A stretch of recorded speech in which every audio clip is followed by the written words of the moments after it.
Bom dia a todos, meu nome é Maria José Comenda, pertenço ao Instituto do Emprego e Formação Profissional e à sua rede de EURES.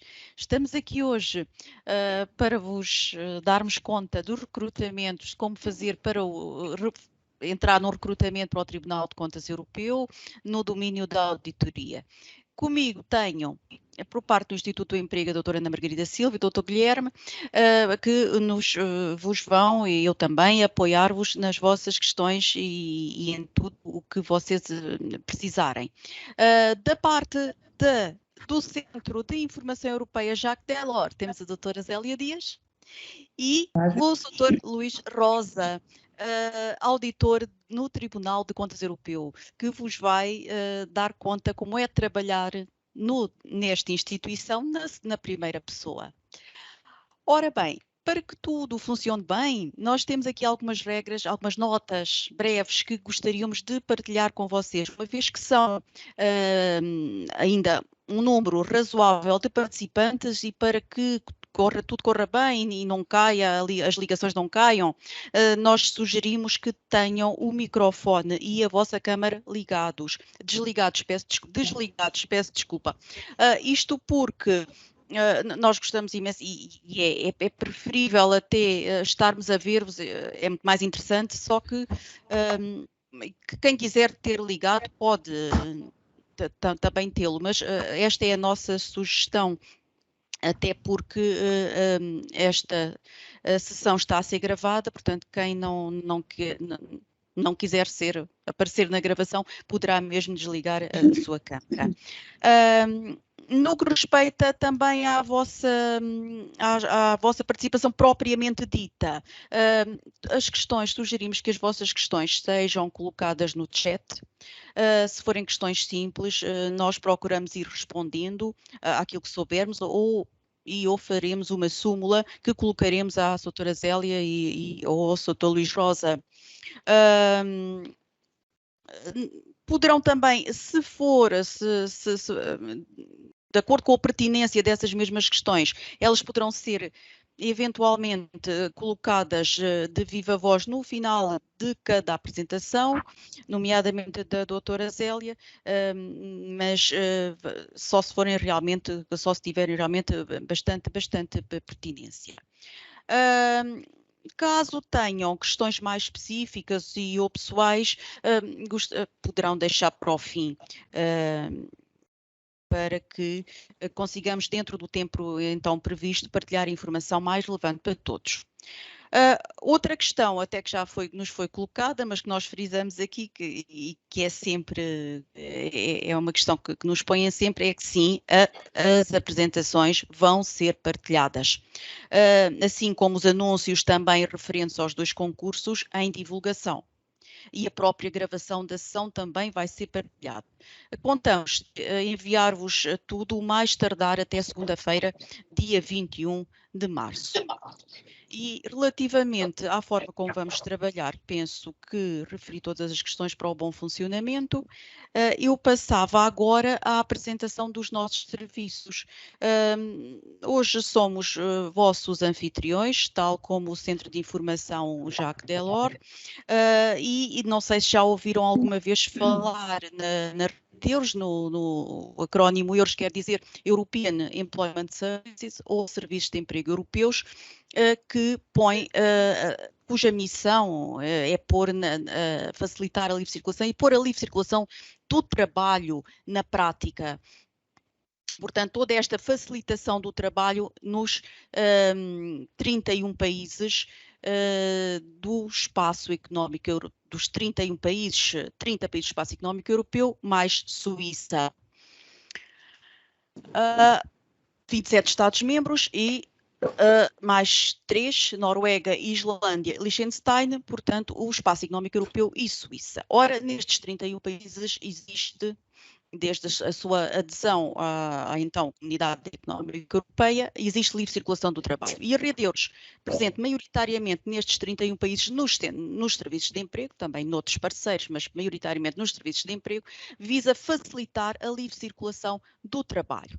Para isso, nós temos vários serviços que vocês poderão usar, desta rede de euros, deste Serviço de Emprego Europeu, nomeadamente o aconselhamento personalizado pelos técnicos desta rede, os chamados conselheiros euros, existem cerca de 1000 dentro destes 31 países, 39 são aqui em Portugal, maioritariamente, como eu vos disse, nos centros de emprego das nossas regiões, em Portugal continental e Madeira e Açores também. Temos também o Portal Euros, o portal por excelência da livre circulação do trabalho, que põe comumente, que faz o ajustamento, que tem ofertas de emprego, tem neste momento mais de 3 milhões de ofertas de emprego que vocês poderão consultar. Estamos aqui a falar de empregos privados, em empresas privadas, e não nas instituições europeias, porque daí já a doutora Zélia e o Jacques Delors irá falar-vos. Portanto, Portal Euros, onde poderão consultar, neste momento, mais de 3 milhões de ofertas de emprego. Temos também outro serviço interessante, que acho bastante interessante, que são os eventos online, o portal European Job Days, que todos os países estão aqui, fazem os seus eventos nesta plataforma, podem ser temáticos, podem ser por setor de atividade, pode ser entre países.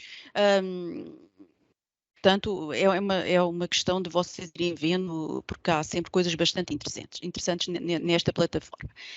Outro serviço que nós temos é o serviço de chat às sextas-feiras, entre as 10h30 e as 12h30, onde estão conselheiros euros que vos poderão esclarecer dúvidas dos países que estão aqui, que são cerca de 16. Também estamos presentes nas redes sociais, o EuroSPT está presente no LinkedIn, no Facebook e temos um canal no YouTube. O Euros Europa, de uma maneira geral, está presente em todas estas redes sociais. E isto, de uma maneira geral e muito breve, é o Serviço de Emprego Europeu. Eu agora passaria então à doutora Zélia, que começaria a tratar exatamente do motivo que nos trouxe aqui. Vou parar a minha apresentação. Agradeço. Ora, muito boa tarde ou bom dia para Portugal Continental e Açores, boa tarde para Luxemburgo. Eu começo por Zélia Dias, do Centro de Saúde. Diga. Só Ana Margarida, possivelmente estarás tu a parar, a apresentar a minha aqui, que eu não estou a conseguir parar. Peço imensa desculpa. Ok, muito obrigada. Zélia. Já está? Ok. Zélia Dias, do Centro de Informação Europeia Jacques Delors, Ministério dos Negócios Estrangeiros. Começo por agradecer ao IFP Rede Euros a coorganização de mais um webinário, desta feita sobre 2 concursos no domínio da auditoria para o Tribunal de Contas Europeu. Um agradecimento especial ao Dr. Luís Rosa, auditor nesta instituição europeia, que irá partilhar da sua experiência enquanto auditor nesta instituição.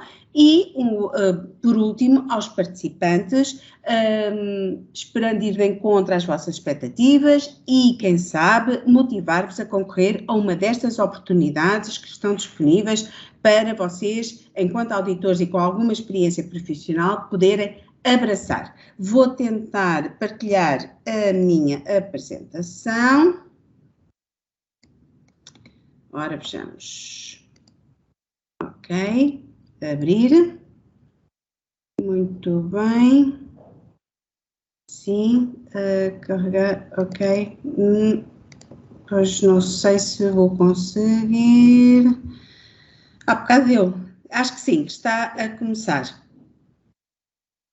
Está a entrar, sim, senhor. Está.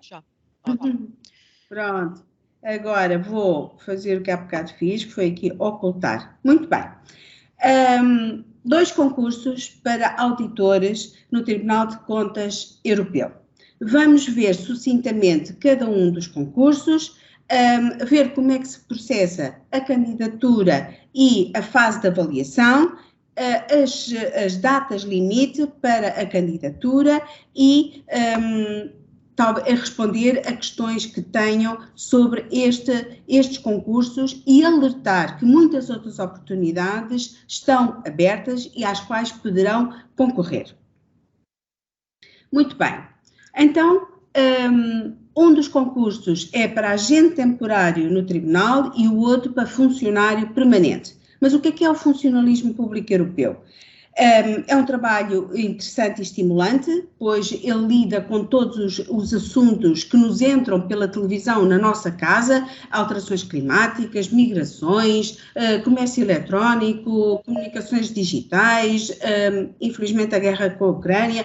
Portanto, todos estes assuntos que estão na berra, se assim se pode dizer, são discutidas nas instituições europeias, num ambiente de trabalho internacional, portanto, no mínimo 27 Estados-membros a trabalhar em conjunto, no mínimo porque podem existir projetos que já tenham países candidatos ou terceiros a trabalhar nesses projetos.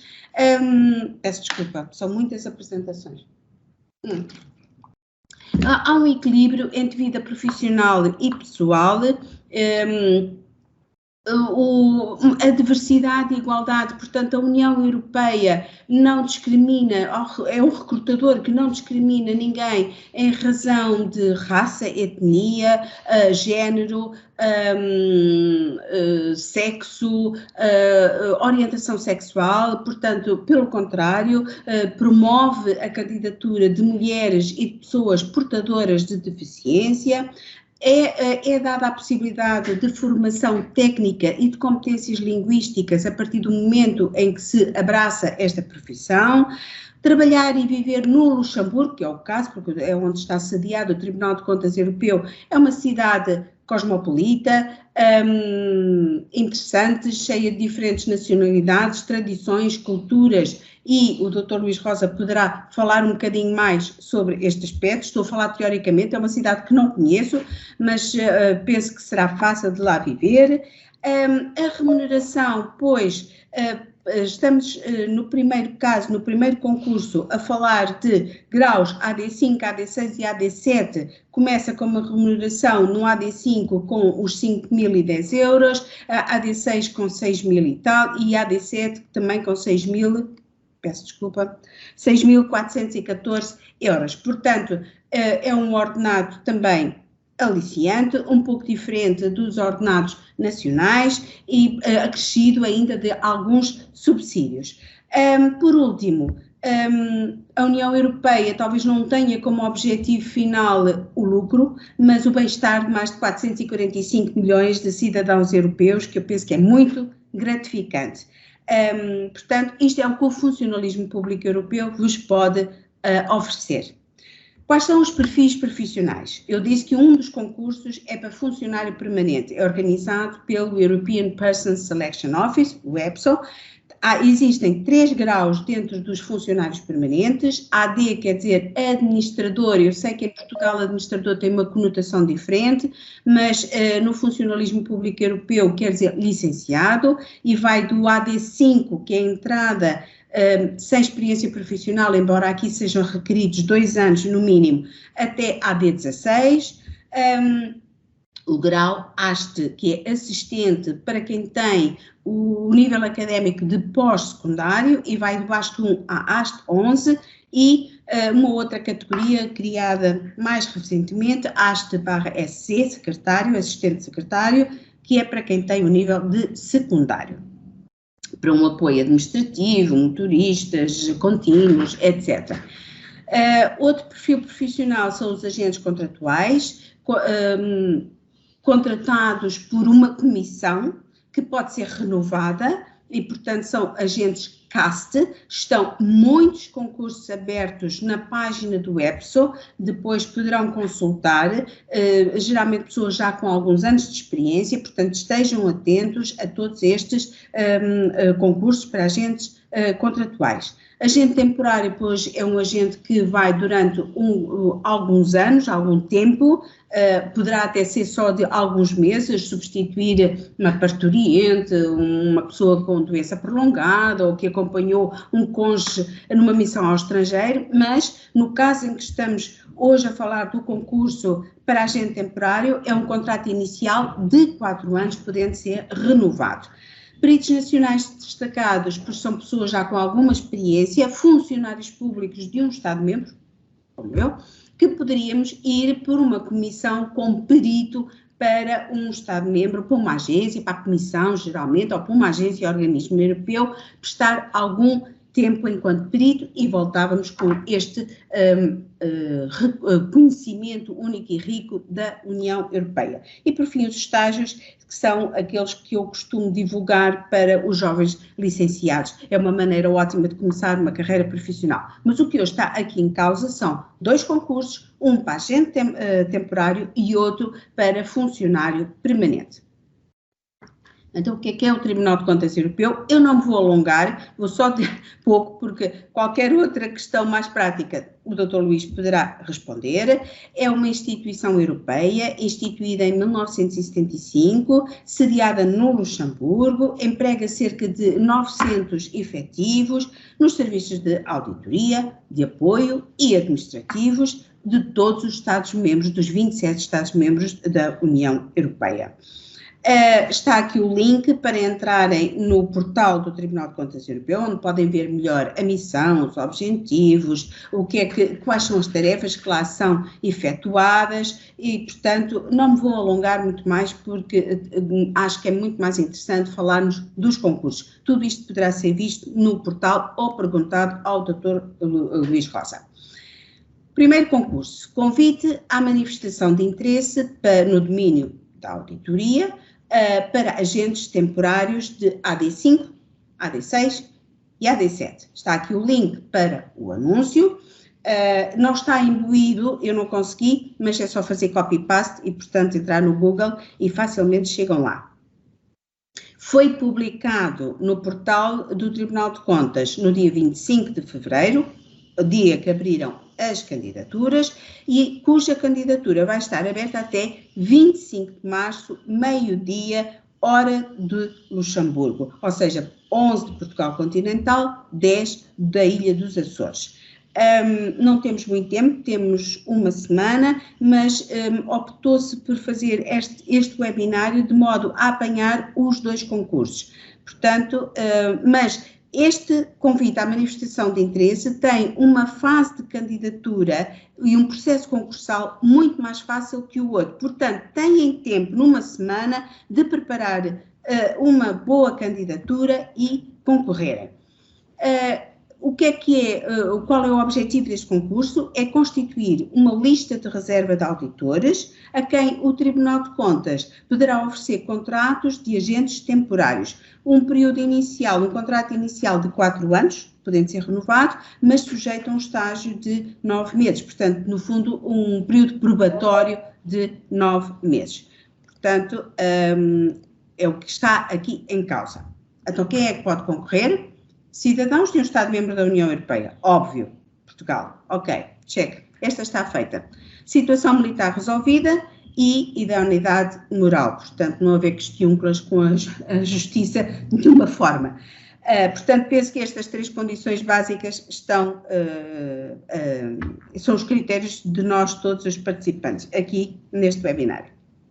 Depois, licenciatura concluída, obviamente. Portanto, licenciatura 3 ou 4 anos, 3 pós-Bolonha, 4 anos, a experiência profissional que vai de 2 a 6 anos, portanto, a AD5 de 2 a 4, a AD6 4 a 6 e a AD7 mais de 6 anos de experiência profissional e, muito importante, o conhecimento de 2 línguas oficiais. Uma ao nível C1, pode ser português, e outra ao nível B1, que tem de ser obrigatoriamente francês ou inglês, porque são as línguas de trabalho do Tribunal de Contas Europeu, assim como em grande parte das instituições e agências da União Europeia. Portanto, 3 condições básicas, check, check, check, e a outra, penso que também para grande parte dos participantes que aqui estão a assistir a este webinário. Muito bem.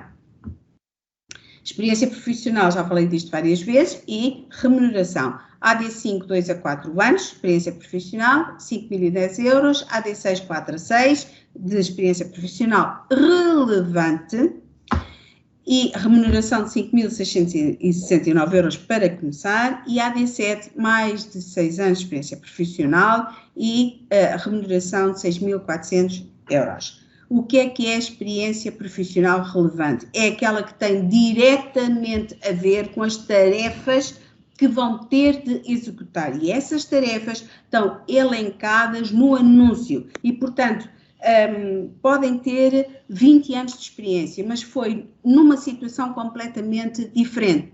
Não interessa, interessará num outro concurso, mas neste tem de ser experiência profissional relevante, diretamente a ver com as tarefas que são solicitadas. A esta remuneração poderá acrescer alguns subsídios que estão elencados no regime aplicável aos outros agentes da União Europeia, o chamado ROA. Está aqui também o link para vocês poderem consultar. Muito bem. Agora, quais são as tarefas que estão definidas no convite à manifestação de interesse?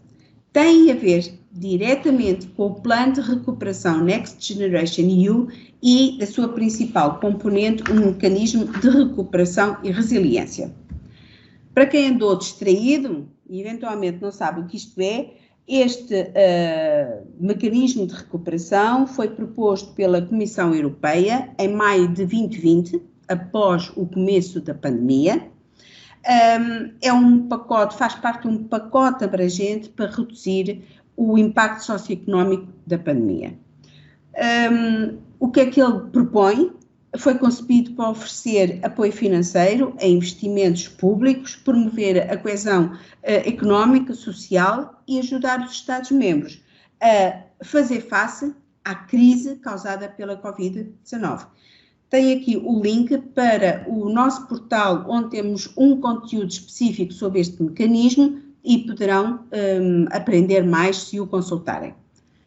Assim, as tarefas que são propostas têm a ver diretamente com este mecanismo de recuperação e resiliência e são conceber e realizar auditorias de acordo com normas internacionalmente reconhecidas, fornecer conhecimentos especializados e apoio em matéria de gestão de conhecimentos, contribuir para manter e desenvolver as relações do Tribunal com as partes interessadas ao nível nacional, europeu e mundial e recolher e analisar documentos, informações e dados provenientes de uma grande variedade de fontes.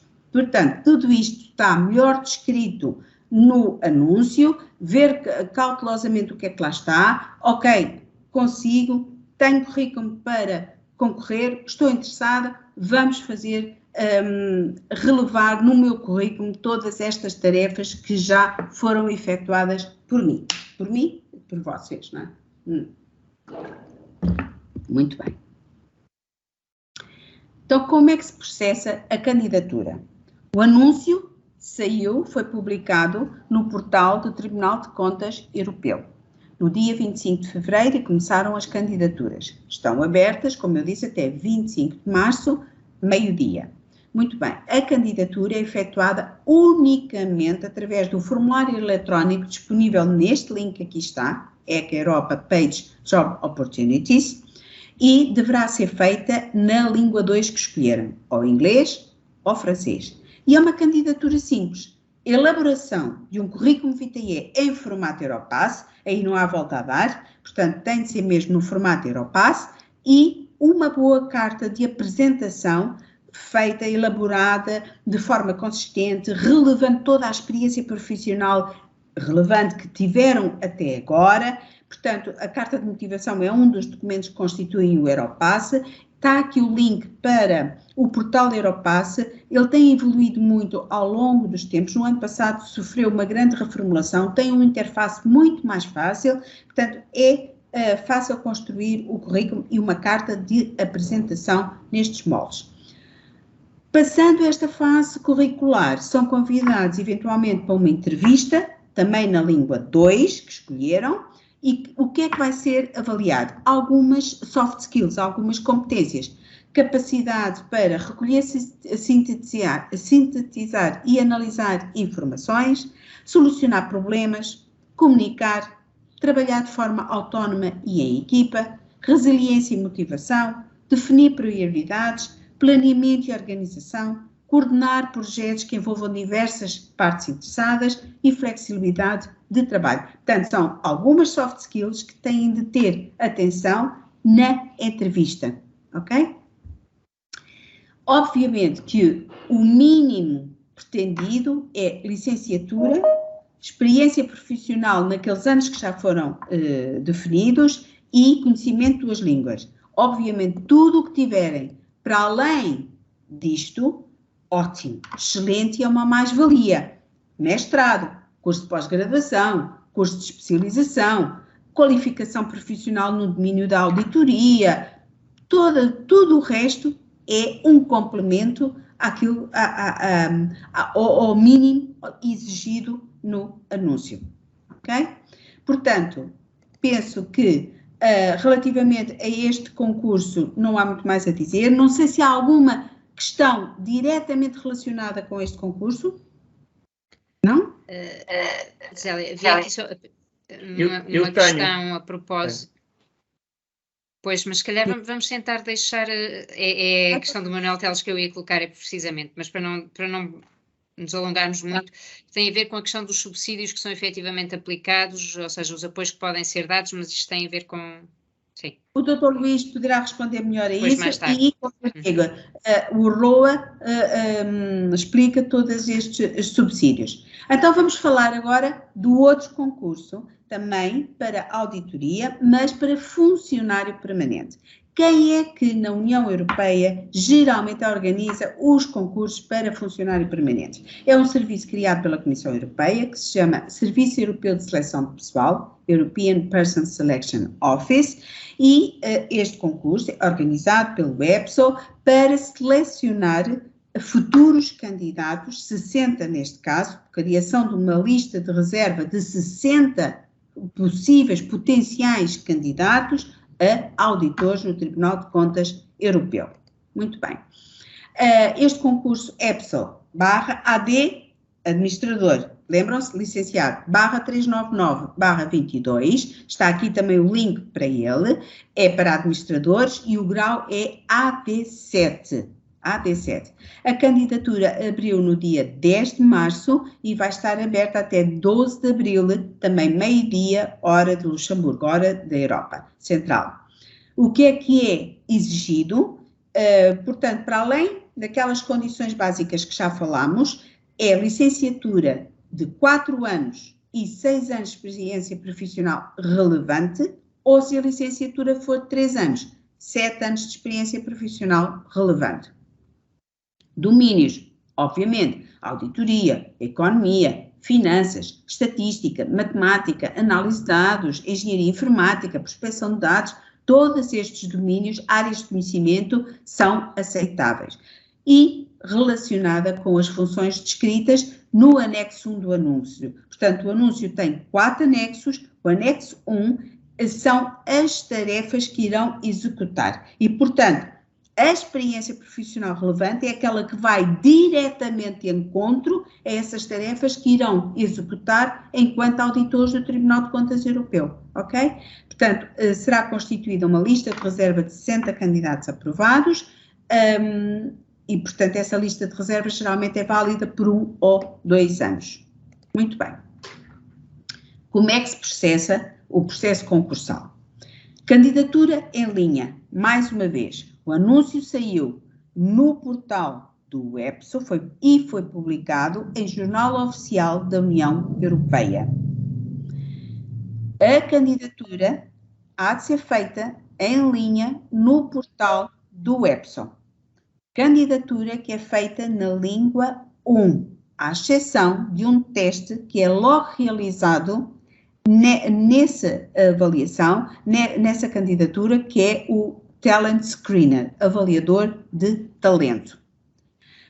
Tendo submetido a candidatura com sucesso, são convidados a fazer os testes de raciocínio verbal, numérico e abstrato. Eu trago um exemplo de cada, já vamos ver. Passando estes testes com uma alta pontuação, não é? São convidados a ir à fase de avaliação, virtualmente, que tem sido feita virtualmente desde março de 2020, de antes era presencialmente em Bruxelas ou no Luxemburgo, realizar mais 2 testes e, por último, lá está, são inseridos na lista de reserva. Este processo nunca demora menos de 9 meses, são 27 Estados-membros a concorrer e são algumas fases de concurso, enquanto que no outro concurso, para agente temporário, era candidatura e uma entrevista, neste vamos ter efetuar algumas provas e por isso nunca menos de 9 meses. Uma coisa que gostaria de alertar é que o facto de estar inserido na lista de reserva não confere nenhum direito nem uma garantia de recrutamento. Portanto, a lista é constituída, o EPSO cumpriu o seu papel, que foi selecionar os 60 melhores candidatos que concorreram a esse concurso e depois há de ser o tribunal que vai recrutar ou não, contatar esses candidatos e recrutá-los ou não, ok? Muito bem. Então, quem é que se pode candidatar? Já viram este slide anterior? Exatamente, praticamente a mesma coisa. 3 condições básicas, as mesmas. Cidadãos de um Estado-membro da União Europeia, situação militar resolvida e idoneidade moral. Muito bem. Depois, porque é para AB7, administrador, tem de ter licenciatura, se possível, num daqueles domínios que já falámos. Experiência profissional de 6 ou 7 anos, licenciatura de 4, 6 anos de experiência, licenciatura de 3, 7 anos de experiência e, mais uma vez, o conhecimento de 2 línguas oficiais. Neste caso, a língua 1 ao nível C2, pode ser o português, e a língua 2, obviamente também, obrigatoriamente, o francês ou o inglês ao nível C1. Como é que vê o nível? O próprio currículo, o próprio Europass tem o quadro europeu comum de referência para as línguas, em que fazem a vossa autoavaliação. Sei escrever, sei falar, sei compreender, qual é o meu nível? É a autoavaliação. Se mentirem quando for a entrevista, numa destas línguas, obviamente que se descobre logo, não é? Portanto, que não têm o nível pretendido. Não é preciso certificados, mas no momento que forem fazer a entrevista, bom, ou conseguem compreender, falar e entender, ou então não têm o nível pretendido. Como é que se processa a candidatura? Muito bem. O EPSO publicou o anúncio. Há que começar por criar uma conta EPSO. Se já tiverem uma conta, essa conta EPSO é válida para todas as candidaturas de todos os concursos que se venham a candidatar. A candidatura em linha, mais uma vez está aqui o link para onde devem proceder a essa candidatura. No início logo da candidatura têm de escolher as 2 línguas, a língua 1, candidatura e testes de raciocínio, e a língua 2, obrigatoriamente francês ou inglês, diferente da língua 1, para realizarem o teste avaliador de talento e as provas no centro de avaliação, ao nível C1, ok? Muito bem.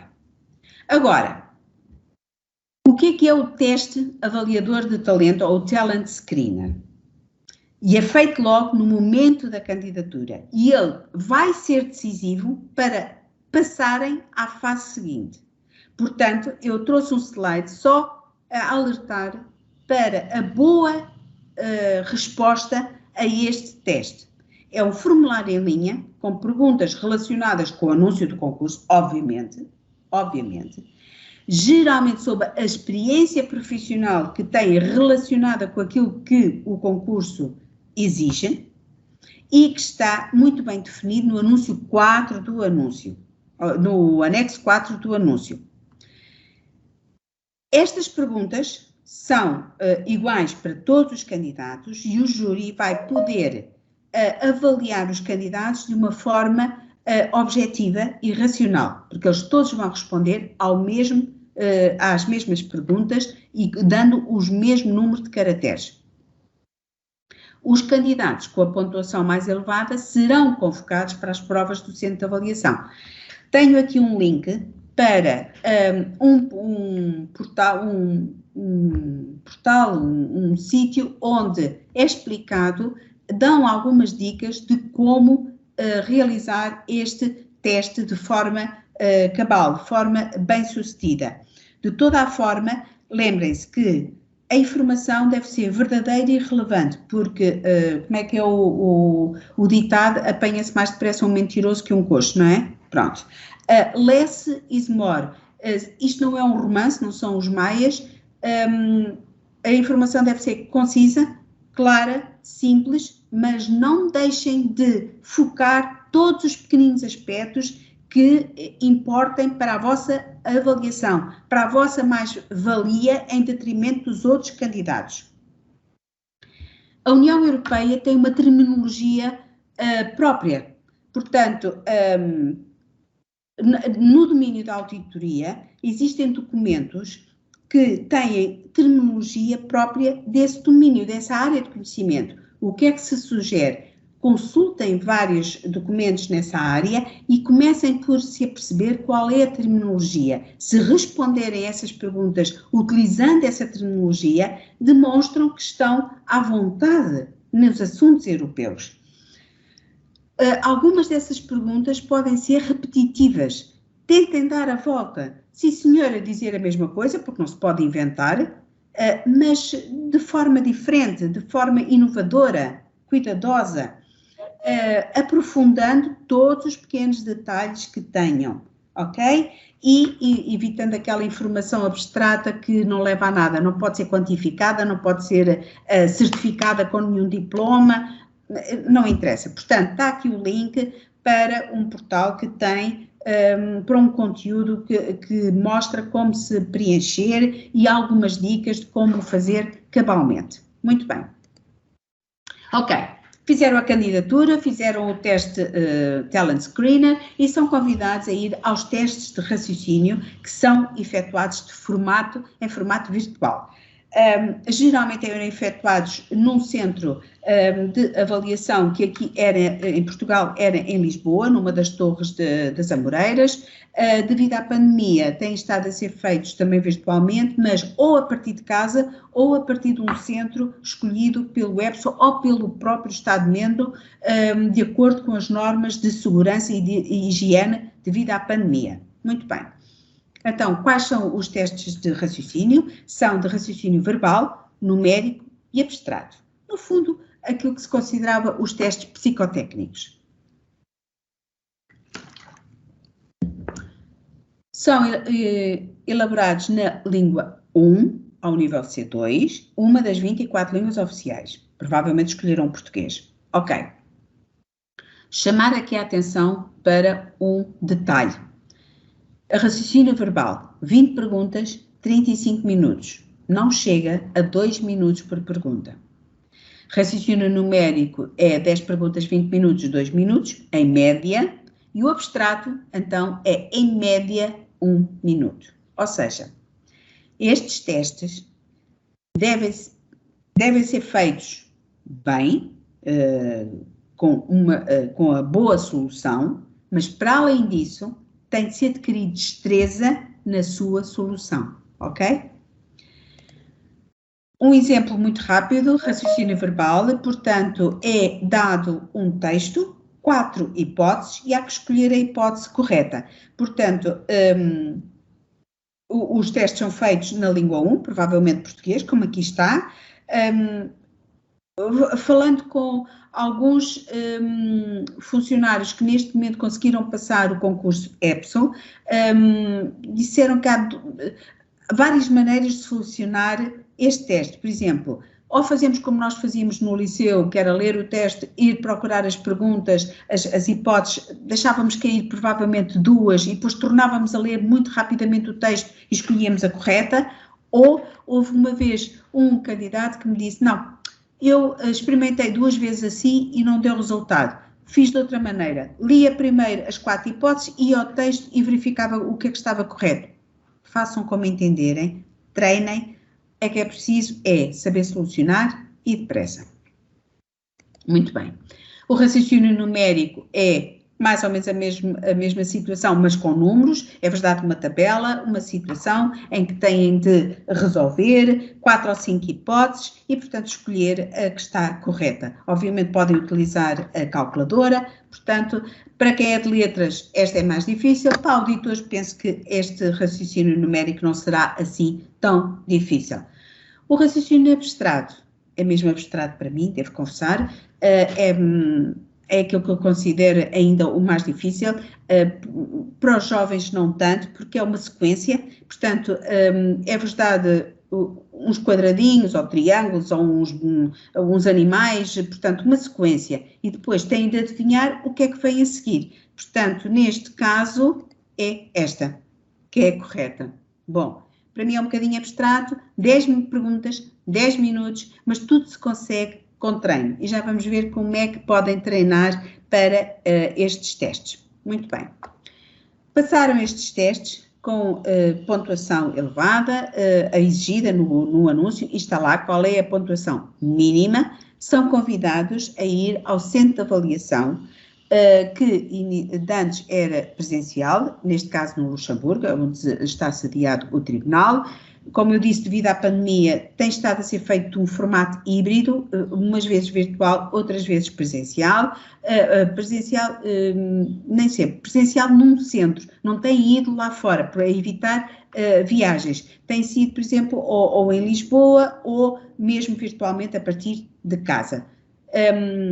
O anúncio ainda é omisso nesta questão, diz que eventualmente a entrevista terá de ser feita no Luxemburgo, mas tudo depende de como é que a pandemia vai evoluir, ok?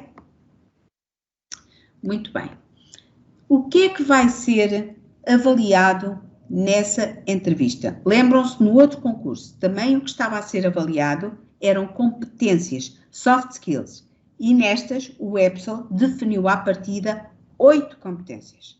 Análise e solução de problemas, comunicação, qualidade de resultados, aprendizagem e desenvolvimento, priorização e organização, resiliência, trabalhar em equipa e, como são administradores, poderão vir a liderar uma equipa, capacidade de liderança. Obviamente que os testes vão ser um estudo de caso e uma situação relacionada com a auditoria, obviamente. Não estamos aqui a falar nem de férias, nem da vida do Ronaldo ou whatever. Portanto, estamos a falar de auditoria, mas terem atenção que cada prova vai avaliar desta forma estas competências, ok? Então, as competências 1, 5 e 7 vão ser avaliadas com uma entrevista situacional de avaliação de competências, ok? Portanto, nesta entrevista, para além dos vossos conhecimentos, da terminologia correta, do vosso percurso académico e profissional até agora, são estas 4 soft skills que estão a ser avaliadas. As competências, a entrevista de avaliação de competências vai avaliar a comunicação, qualidade de resultados, aprendizagem e desenvolvimento e resiliência, ok? Portanto, são só 2 provas. A entrevista de avaliação de competências, para estas competências gerais, são só 2 provas. Esta e a entrevista situacional de avaliação de competências, ok? 2 provas. De antes eram muito mais, quando eram presenciais e não havia a pandemia, chegaram a ser de 4 provas.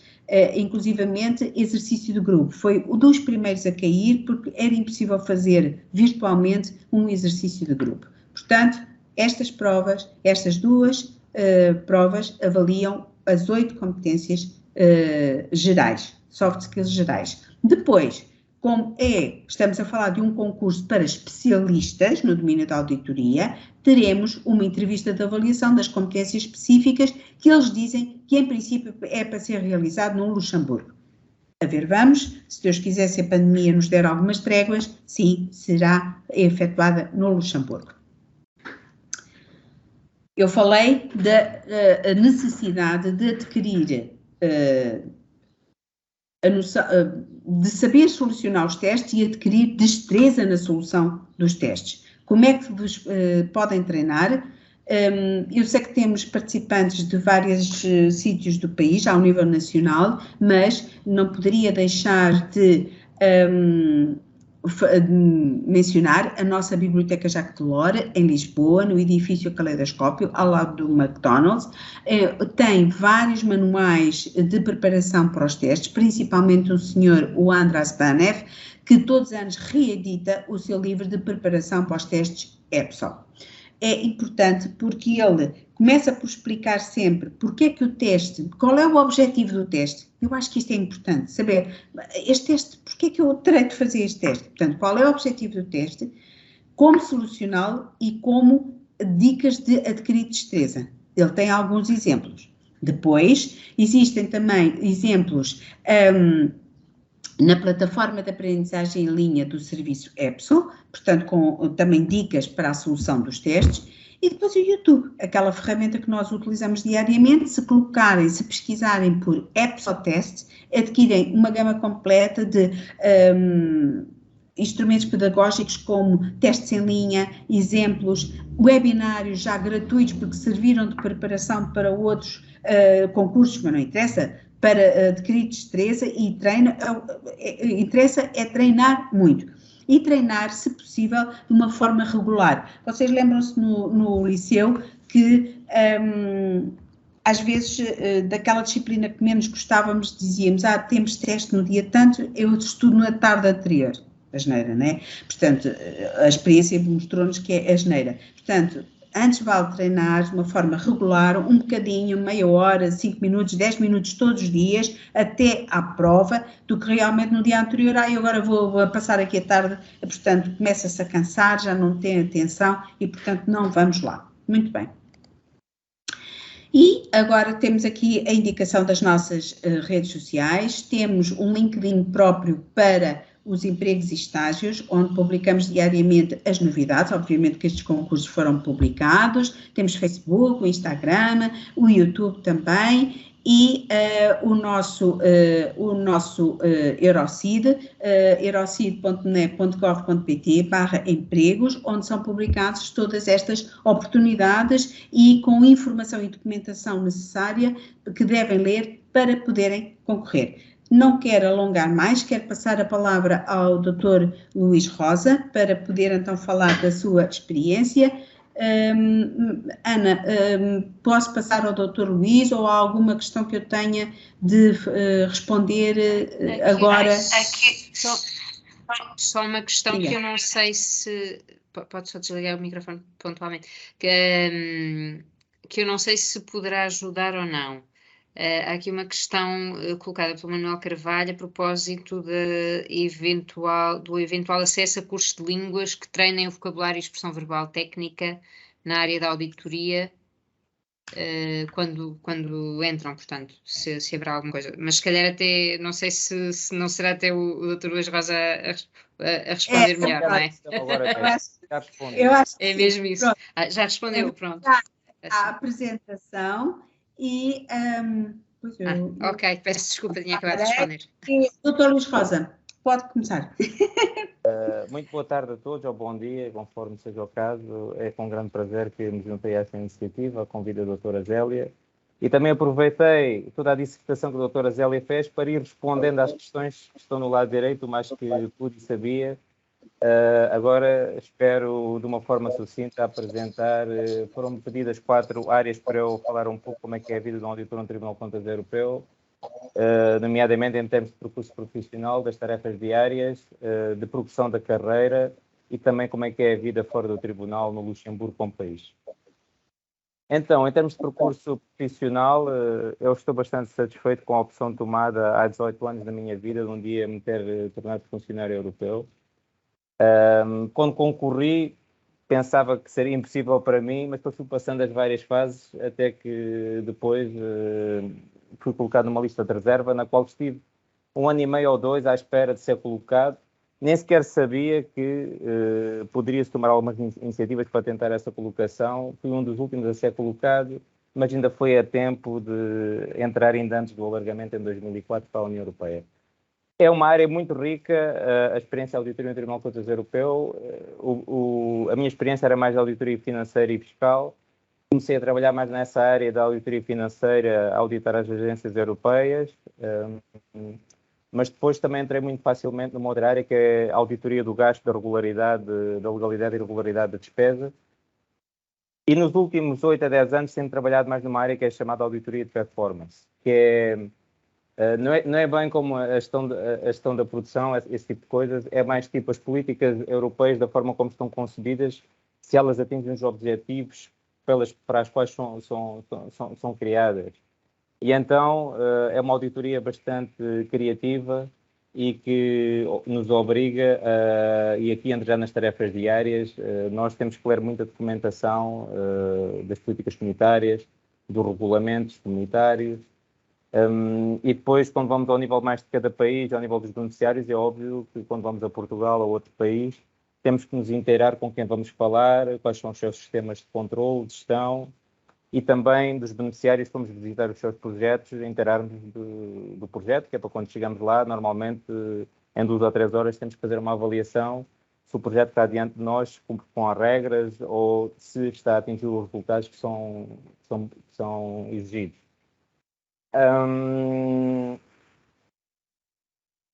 Neste percurso já trabalhei em muitas áreas de serviço no Tribunal, quero apenas deixar aqui um highlight, é que eu, graças a esta carreira que tenho no Tribunal de Contas Europeu, já visitei 50 países em trabalho pelo Tribunal de Contas Europeu, tendo 20 no espaço da União Europeia e uns outros 30 fora da União Europeia, porque eu trabalhei 7 ou 8 anos no domínio da ajuda ao desenvolvimento, e tenho que vos dizer que isso não só me agradeceu bastante profissionalmente, mas também em termos pessoais, porque já trabalhamos num ambiente que é multicultural, com colegas das mais variadas nacionalidades, mas quando temos esta oportunidade de ir ao terreno, aí vê-se realmente as condições de vida de muitas das comunidades que nós fazemos ideia. Eu vivia em Portugal, não é? Eu sou português, mas graças ao trabalho aqui do Tribunal, por exemplo, fiz auditorias a Portugal em projetos de desenvolvimento rural, pelo Alentejo, do Norte, Interior, até mesmo nos Açores, visitei 3 ilhas nos Açores para ir ver esses projetos.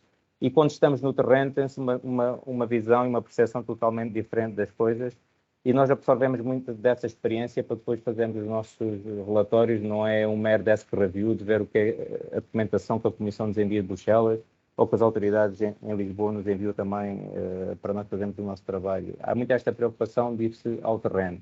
Então, quando se vem trabalhar para o Tribunal de Contas Europeu, o local de emprego é o Luxemburgo, mas nós temos que estar, normalmente, com um trabalho de auditor, temos que estar disponibilizados para sermos incorporados para fazer missões de auditoria.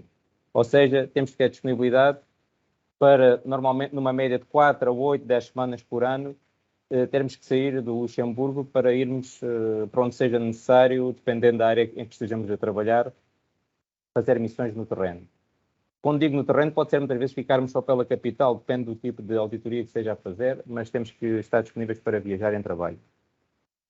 Um outro aspecto que me parece importante salientar é a carreira, que é bastante atrativa. A doutora Zélia teve a oportunidade de vos apresentar os diferentes níveis de salário, pois eu também entrei com um nível desse há 18 anos atrás. Não me quero vangloriar, mas neste momento tenho um salário que se calhar passa do nosso Presidente da República ao Primeiro-Ministro em Portugal, não é? Porque a carreira realmente progride e progride de forma relativamente rápida. Nós podemos subir de grau a cada 3, 4 anos, dependendo da nossa performance, ok? De avaliação de desempenho. Temos uma avaliação de desempenho anual e essa avaliação de forma acumulada pode permitir que ao fim de 3, 4 anos consiga subir um desses graus, sendo que nesses iniciais da AD5 ou AD6 até pode ser a partir de 2 anos, mas um pouco mais acima já se torna mais difícil e competitivo, mas normalmente em 3, 4 anos consegue-se obter uma promoção. Além disso, há o ajustamento automático, em cada 2 anos sobe-se um escalão também, e essas condições não têm sido congeladas, como houve muita austeridade em Portugal, mas aqui no funcionalismo europeu isso não se aplicou, e parece-me que isso tem permitido que as nossas carreiras evoluam. Aqui, muitas vezes, as pessoas queixam-se no Luxemburgo com o custo de vida. Isto é um país que tem um salário mínimo de cerca de 2.000, 2.100 euros por mês, ou seja, a vida aqui é bem mais cara do que em Portugal. Mas para este tipo de concursos que se entram com um salário de 5, 6 mil euros por mês, e quando vocês veem 5 ou 6 mil euros por mês, é mesmo isso que vocês vão receber em termos líquidos, mais ou menos. Porque há um subsídio de expatriação que é 16%, que cobre muitos dos gastos que nós temos que ter com a nossa contribuição para a Segurança Social e para impostos. além de todas as alocações que temos direito ainda de familiares, o abono de família, não sei precisar, mas acho que é mais ou menos 400 euros por filho. E temos acesso à creche, não é gratuita, temos que pagar, mas é um preço um pouco mais em conta do que o preço que se pratica no Luxemburgo. E a escola europeia é gratuita na secção portuguesa e nas outras secções. O Luxemburgo, este país, isto é um mini Portugal, não é? Porque temos uma comunidade que representa 20% da população e essa presença é muito visível porque as pessoas portuguesas trabalham. Ou então temos um problema no carro, muito provavelmente vamos à oficina e o mecânico é português. É? Procura-se uma senhora de limpeza, normalmente arranja-se portuguesa. Vamos ao supermercado, tudo o que é produtos de Portugal, pera rocha, pastel de nata, os azeites, os vinhos, o bacalhau, isso há tudo que está nos supermercados no Luxemburgo. Então, nós vivemos aqui, estamos expatriados, mas não nos sentimos fora de casa como noutros países mais longínquos ou onde a comunidade portuguesa seja muito menos significativa, que exige um esforço muito maior de adaptação a uma outra cultura, a outras maneiras de viver. Aqui não, e quando há aquela saudade forte, encontra-se muito facilmente um restaurante português e vai-se numa tertúlia com amigos e assim. Portanto, de uma forma sucinta, era esta a mensagem que eu vos queria passar. Não sei se estou a exceder o meu tempo e estou livre para outras questões que sejam necessárias de responder também com todo o gosto. Força, Zélia. Força, Zélia, força. Não, era uma das perguntas que aqui estava, se havia alguma ajuda ou apoio nos primeiros tempos para encontrar, por exemplo, alojamento. Há apoio administrativo, mas depois, por exemplo, nós dizemos ao chefe, olha, eu tenho que ir ali ver uma visita, posso sair do local de trabalho, assim, esse tipo de apoio há. Também há o apoio da administração para sites de agências de viagens, mas o Luxemburgo tem um site que é o etom.lu, que é o site muito mais usado a nível nacional. No Luxemburgo há uma coisa que se tem que ter atenção com o alojamento, é que é quase todo feito por agências imobiliárias e normalmente pedem um mês de... Caução. Não é de caução, a caução pode ser 2 a 3 meses. E pedem um mês mesmo pela prestação do serviço. Okay. Ou seja, é muito fácil para se ter um alojamento em Luxemburgo necessitar-se ter 10 mil euros para entrar num sítio para habitar. Em termos gerais é assim, um apartamento tem no Luxemburgo neste momento se calhar é 1.200, 1.300 euros por mês, T2 se calhar já vai para os 1.700, 1.800 ou até mesmo 2.000 euros por mês, depende também das zonas da cidade e do tamanho. São preços elevados, não é? Eu sei bem que são preços elevados, mas quando se tem um salário de 5 ou 6 mil euros, aqui no Luxemburgo vocês compram um carro mais barato do que em Portugal, por exemplo. Aqui não há o imposto automóvel e o IVA, se não estou em erro, é 17%. E, como funcionários europeus, temos direito a uma coisa que se chama remise diplomatique em francês, que é os stands dão-nos um desconto, normalmente 10, 15, 20%, que outras pessoas não conseguem obter, e além disso, conseguimos o reembolso do IVA. Ou seja, o carro consegue-se comprar sem IVA, durante o tempo em que se utiliza. Portanto, os atrativos são imensos de financeiros, mas eu acho que, além disso, é mesmo a experiência de vida e profissional que é bastante gratificante.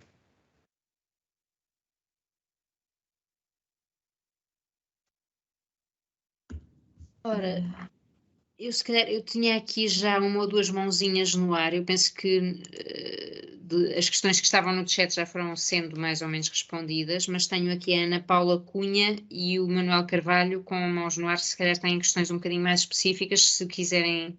A Ana Paula, comecemos pela Ana Paula, já está com o braço cansado de estar há tanto tempo com a mão no ar. Se quiser ligar o seu microfone e a câmara, se assim o entender, pode colocar a sua questão. Bom dia, eu não sei se me estão a ouvir bem. Estamos, sim, senhor. Bom dia. Eu tinha duas perguntas a colocar. Antes de mais, muito obrigada pela exposição, porque eu já há muitos anos tenho curiosidade em concorrer a estes concursos, mas de facto achei sempre que era completamente incapaz de proceder a todas estas démarches que são feitas inicialmente.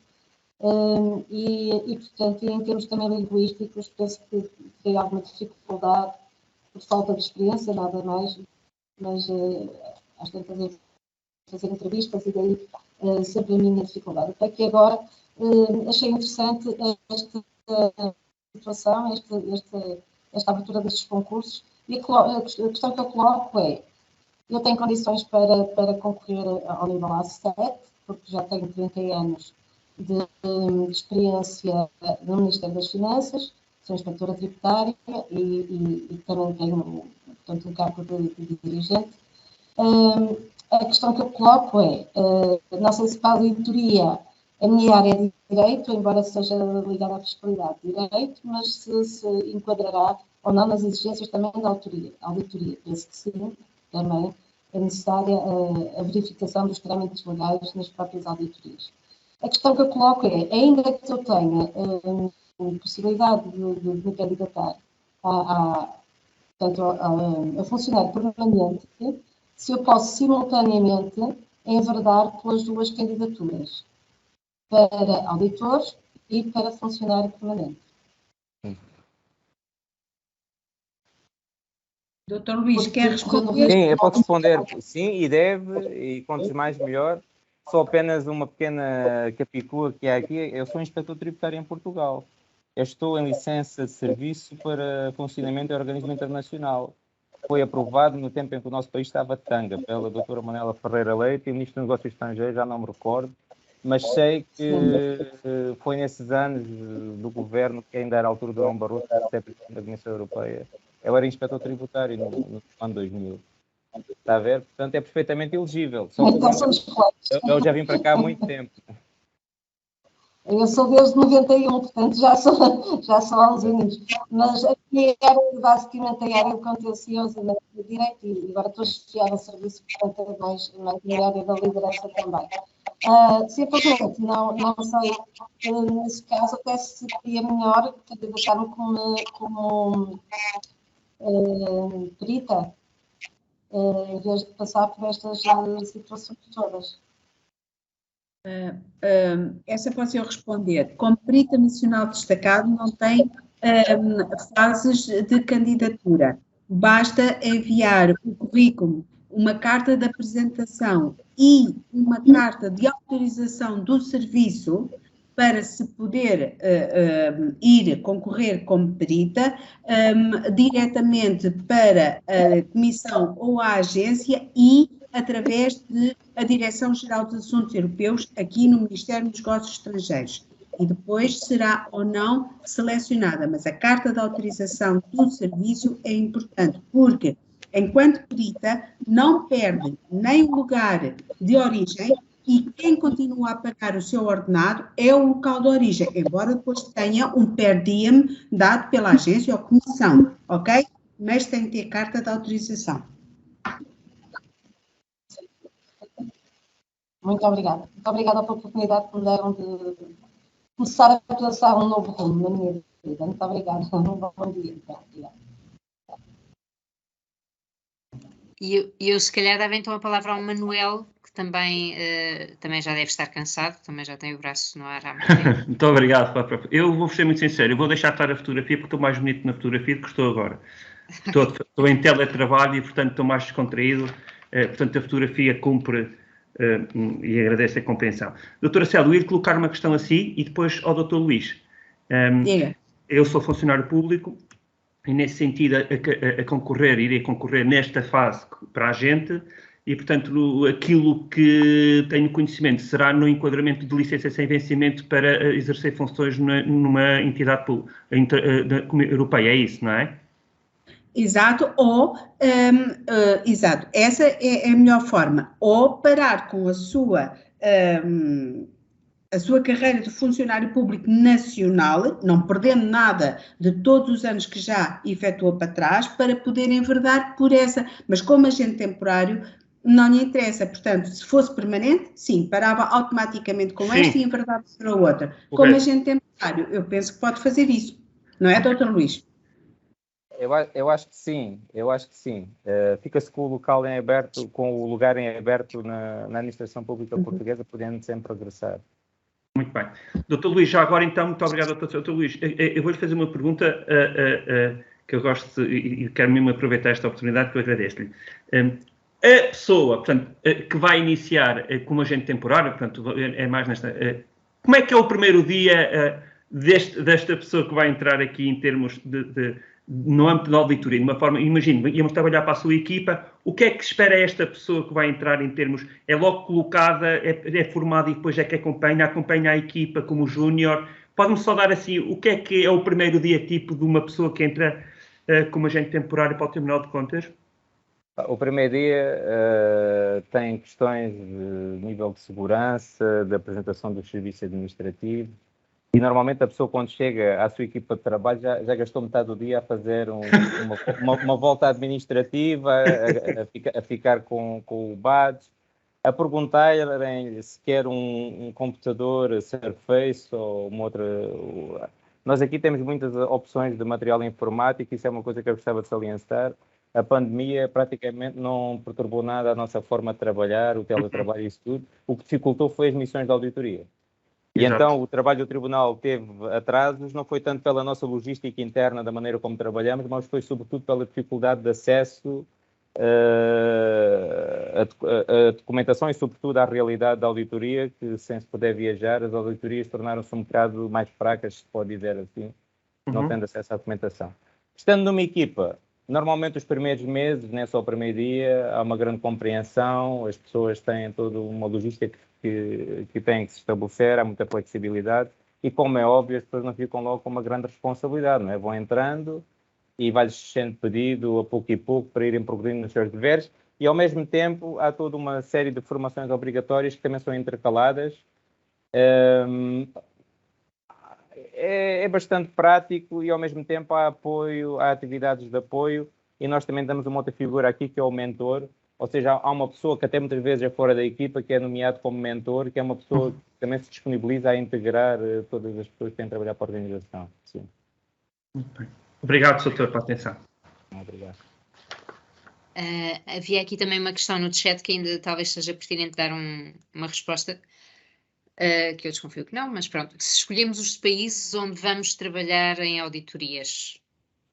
Não, e quando se cá está, isso torna-se tudo tão irrelevante. Irrelevante, exatamente. Ouça, eu trabalhei 3 ou 4 anos numa área que auditava as agências europeias, já tinha uma colega que era de Lisboa, que era mais graduada do que eu e, como é óbvio, conseguiu obter todas as admissões a Lisboa.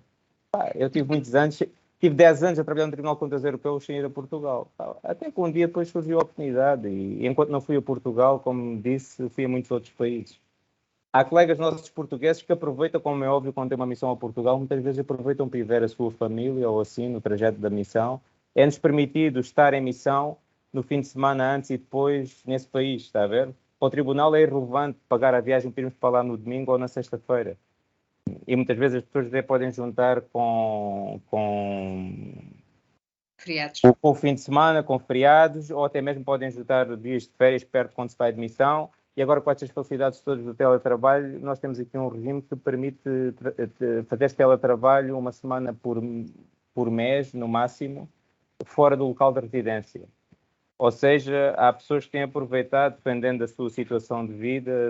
Eu, por exemplo, tenho uma miúda pequena, não me permite sair daqui. Mas tenho colegas que os filhos já estão grandes, ou são solteiros, ou assim, que têm aproveitado de todas estas flexibilidades para adaptarem a sua vida pessoal e profissional da forma que mais lhes convém. O Tribunal aqui o Tribunal de Contas Europeu é muito facilitador de compreender as necessidades de cada pessoa e as políticas que nós temos, que aplicamos, são muito flexíveis nessa área. É importante, como é óbvio, trabalhar e entregar o resultado. Não é tão relevante se estamos a trabalhar em casa ou aqui, ou se podemos também, muitas vezes, até trabalhar fora do Luxemburgo. Tenho aqui o Bruno com uma mãozinha no ar. Ainda não deve estar muito cansado, mas se calhar. Bruno? Bom dia. Olá, bom dia. Peço desculpa, tinha aqui o micro Sem problema. no interface desligado. A minha questão é rápida, surgiu mesmo agora. Se conseguirmos entrar na qualidade de agente temporário, portanto, pelo que está ali descrito, é um contrato de 4 anos com 9 meses de estágio de experiência. A minha questão é, após esse período dos 4 anos, se o desempenhar for um desempenhar com como nota positiva, há a possibilidade de continuar a exercer funções, é feito um novo contrato, ou simplesmente o contrato é licenciado, como é um agente temporário, e não haverá possibilidade de continuar. Doutora Zélia, permite-me que eu responda a isto? Claro. Porque ela sabe mais desta coisa dos concursos do que eu, mas pronto, eu vou-lhe dizer mais ou menos aquilo que eu também vejo aqui acontecer na prática, que é, não há muita diferença entre ser temporário ou funcionário, de facto. Pelo menos nesses 4 anos, há a garantia de 4 anos que o Tribunal dá ao posto de trabalho. É óbvio que, passados os 4 anos, a questão coloca-se. Esses auditores ainda são necessários ao Tribunal ou já não são, e também esse auditor é relevante para continuar a beneficiar da sua experiência para a organização ou não.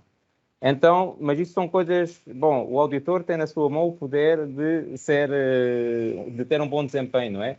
Mas, por exemplo, se daqui a 4 anos a União Europeia já não tiver este programa que tem agora dos programas de resiliência, há esse risco, de facto, ao fim dos 4 anos, perder-se o posto de trabalho. Mas também há uma certa boa probabilidade do contrato ser prorrogado, ou também durante esses 4 anos, e é isso que eu vejo acontecer muitas vezes aqui à minha volta, há colegas que vêm pagar como temporários, e durante esse tempo que já estão cá dentro da organização e assim, acabam por conseguir passar um concurso de funcionário permanente.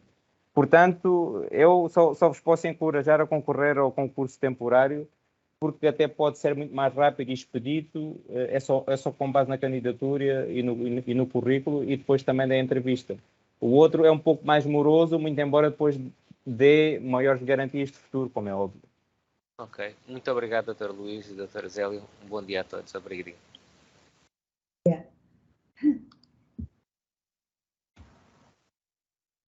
Estava aqui a ver que o Manuel Carvalho ainda tem a mão no ar. É a última.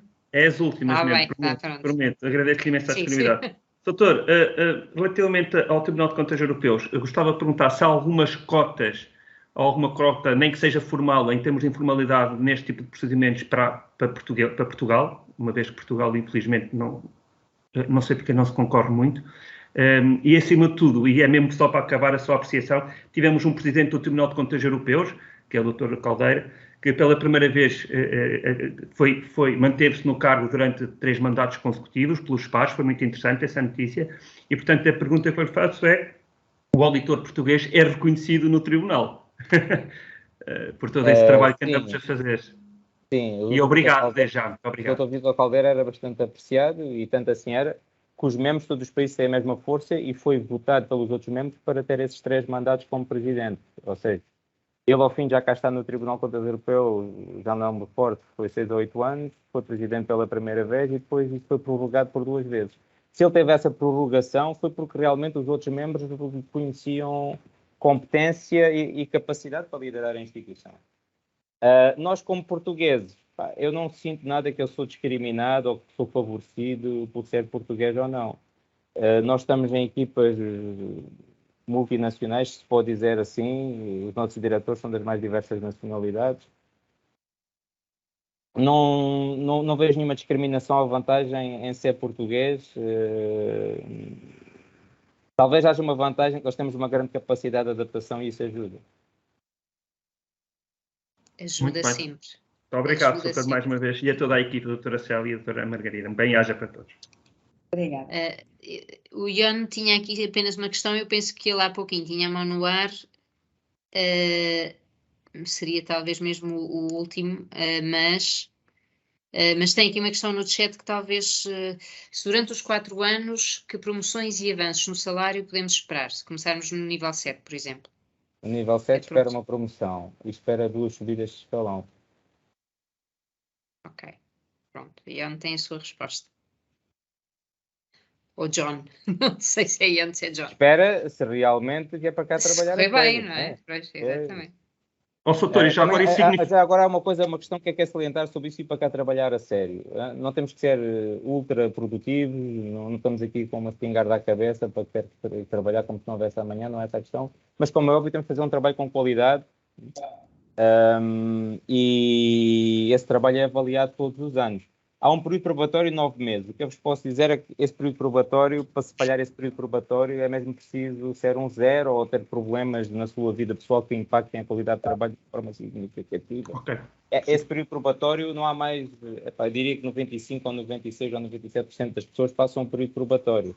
Estão a ver? É diferente da situação das pessoas estarem a pensar que se calhar só 50% é que ficam. Não é essa a questão. Doutor, já agora mesmo só para acabar, se me estava a dizer que havia uma promoção e 2 subidas de escalão, isso na prática traduz-se em quê? Só para em termos práticos. Não, eu vou dizer, em termos práticos, 2 subidas de escalão, se calhar é mais 200 ou 300 euros ao fim de 2 anos, e depois 2 anos mais à frente a mesma coisa. É assim, a segunda subida de escalão, como é óbvio, você só tem direito a ela se for incompetente, porque se for competente, normalmente é promovido e passa para o grau a seguir. Ok. Então, assumindo que sou competente, passaria para o grau a seguir, que seria então, se fosse os 5.000, neste caso o AD5, passaria para quê? Para os 6.000 e tal, não é, doutor? Sim, exatamente. Ok, obrigado. É sempre uma questão muito pertinente a parte componente salarial.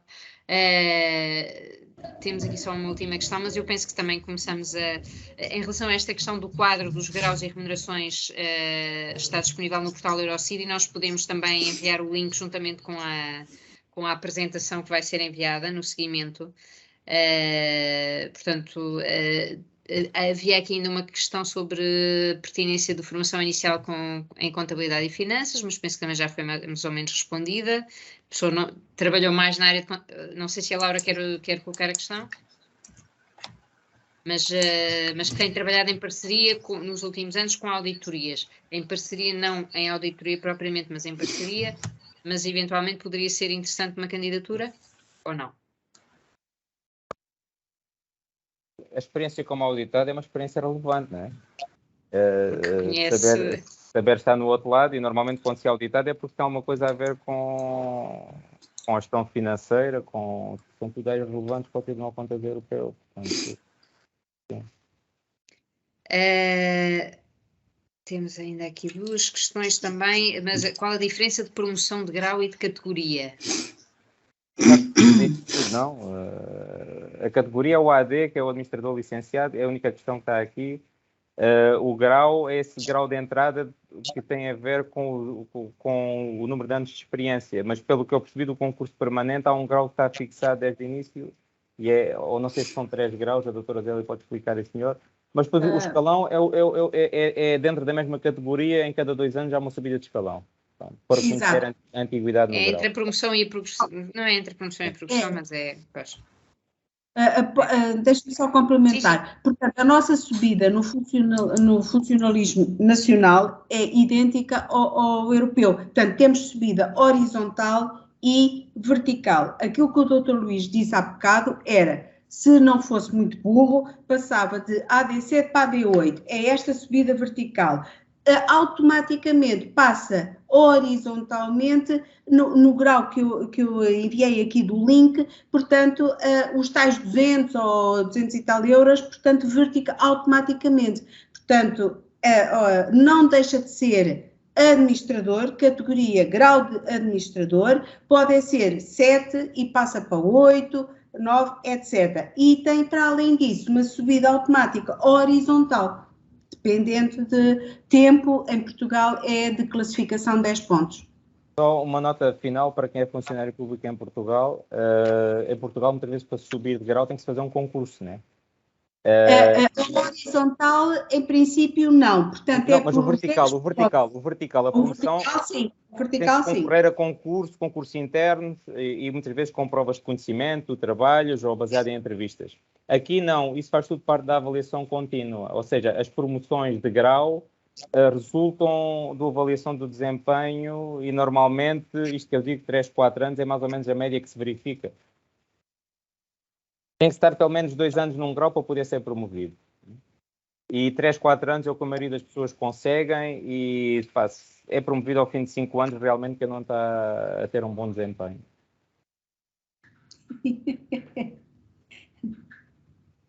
duas últimas questões do chat e se calhar íamos fechar também, porque podem depois colocar questões também pelas vias que vamos deixar disponíveis.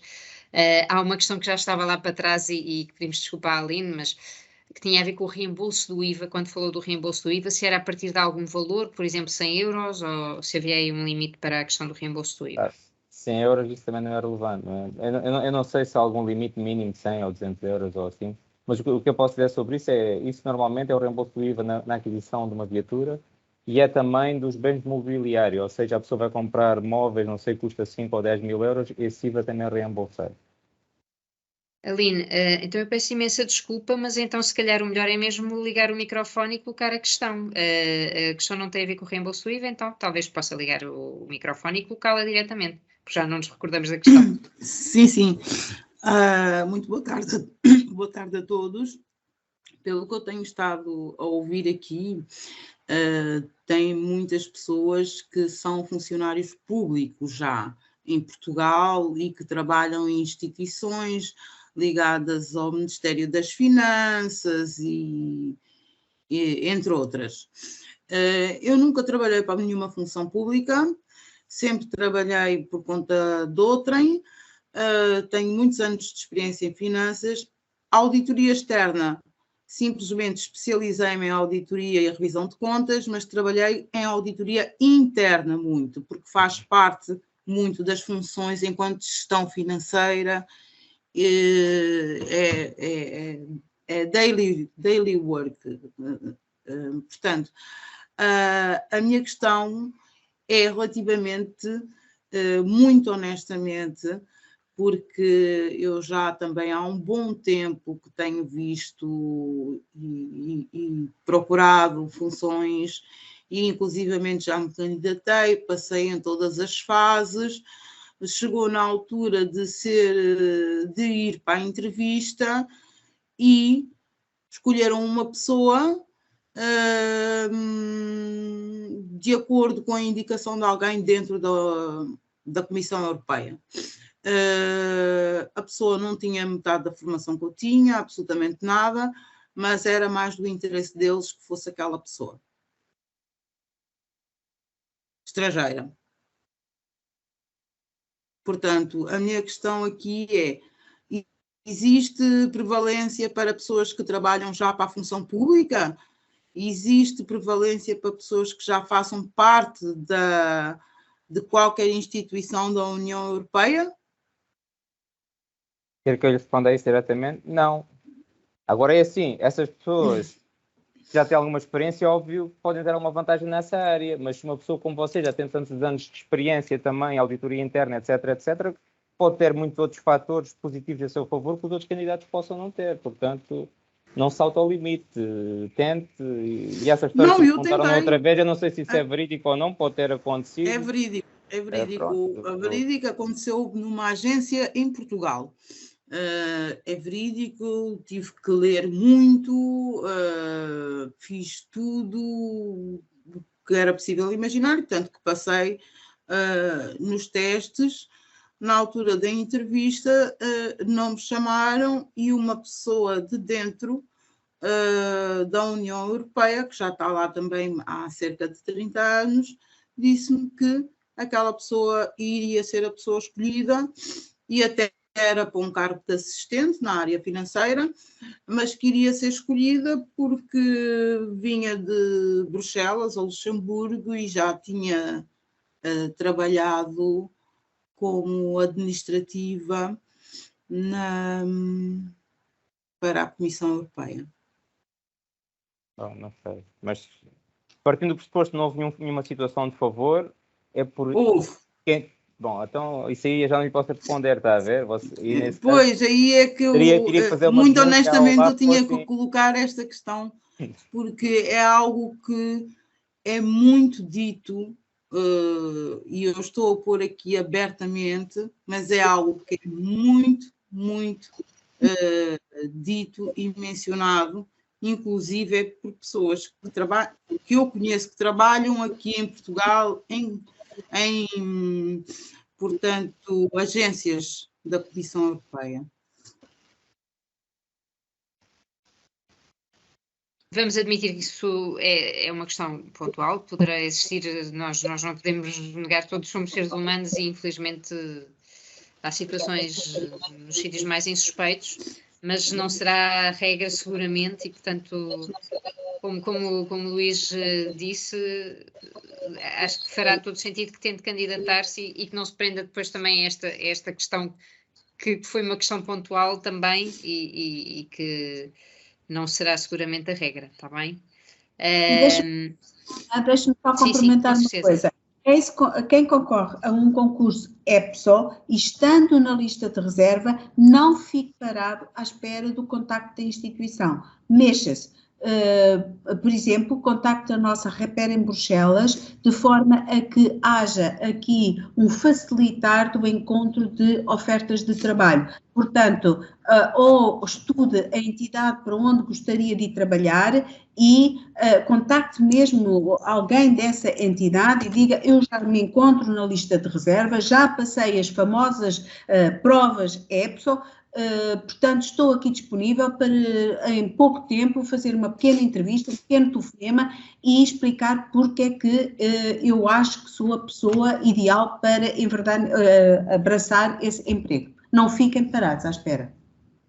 Certo, mas e pronto, isto já foi há alguns anos, terei que fazer os testes novamente, eu vou-me candidatar, claro, vou fazer o processo todo, vou treinar os testes, vou fazer tudo conforme é suposto ser feito e treinar ao máximo os testes, não é? E acho que isso é fundamental para conseguir uma boa nota ou uma nota aceitável para poder passar para a segunda fase. Exatamente. Muito obrigada. Obrigada, então. Desculpem a minha honestidade, mas acho que é importante falar sobre isto, porque infelizmente são situações que acontecem. Acontecerão, infelizmente, neste mundo, no dia a dia, sabemos que há situações que nos ultrapassam a todos, não é? Tinha só uma última questão, mas que é muito prática e que vocês respondem num instante seguramente. Durante o concurso, caso tenhamos de nos deslocar ao Luxemburgo, os custos são suportados por nós? Eu essa posso responder relativamente ao EPSO. Nem todos os custos são pagos. No portal do EPSO tem um capítulo exatamente despesas que terei de suportar, portanto é lerem cuidadosamente, até porque depende do número de dias que duram as provas e portanto vejam como é que é. Antes eles pagavam tudo inicialmente, quando este processo começou em 2010, este novo processo de avaliação, neste momento já não, leiam atentamente ao que é que têm direito. Provavelmente pagarão primeiro e serão ressarcidos daquilo que têm direito posteriormente pelo EFRS. Em relação ao do Tribunal de Contas, não sei se o Luís quer acrescentar alguma coisa, não. Pronto. Ok. Pronto, então eu penso que se calhar, acho que foi um webinar produtivo até agora. Maria José, não sei, queres encerrar? Não, caso não haja mais questões, podemos de facto agradecer aos nossos colegas e desejar tudo de bom aos nossos candidatos. Boa sorte. Boa sorte e não deixem de se candidatar, porque mesmo que não consigam este ano, vão treinar. Claro. E no próximo poderá ser que já tenham outro grau de sucesso. Pronto, só relembrar que vamos partilhar toda esta documentação, portanto, a apresentação, a gravação, os anúncios dos concursos e também um ou dois pedidos que fomos vendo ao longo deste webinar convosco. E portanto, esta gravação vocês deverão receber o mais tardar na segunda-feira, está bem? Até por causa deste concurso que termina já na próxima semana, que penso que seja dia 25 de março, às 11 da manhã, o deadline, também neste caso, é. Sim, diretamente para o tribunal, sim. 25 de março, meio-dia, hora do Luxemburgo, 11 de Portugal, continental. E, portanto, não deixem para dia 25, façam dia 24, por favor. Nunca se sabe como é que os sistemas vão reagir. Pronto. Então, se calhar, desejávamos a todos um bom almoço e um bom fim de semana, não é? Exato. E obrigada pela vossa presença. Obrigado eu. Obrigado, muito obrigado. Obrigado. Muito obrigado, bom dia.